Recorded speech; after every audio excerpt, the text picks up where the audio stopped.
সন্ধ্যার টিফিনে এই রকম নুন ঝাল ঝালমুড়ির মতো মুড়ি মাখা হলে দারুণ হয়, তার সাথে যদি 1 কাপ চা হয় জমে যায়। তো চলো দেখে নাও কিভাবে বানাচ্ছি এই ঝালমুড়ির রেসিপিটা। আমার খুব প্রিয় একটা রেসিপি, দেখতে পাচ্ছ সব রেডি করে নিয়েছি।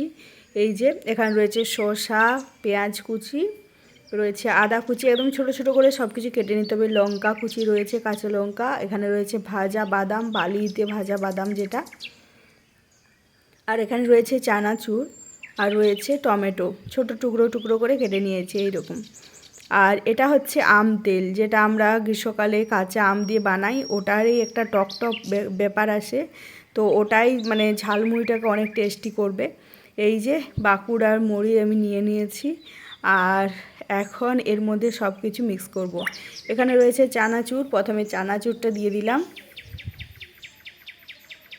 এরপরে ভাজা বাদাম যেটা ওটা দিয়ে দিচ্ছি, যেটা কোয়ান্টিটি নিয়েছি পুরোটাই দিয়ে দিচ্ছি। এখানে রয়েছে শসা কুচি, সব কিছু কম করে নিতে হবে, আর টমেটো কুচি এরকম, পেঁয়াজ কুচি,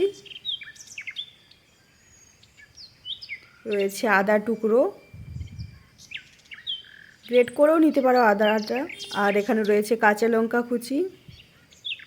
তো সব কিছু নিয়েছি। এরপর এই আম তেলটা দেবো, যেটা একটা টকটক ব্যাপার আসে।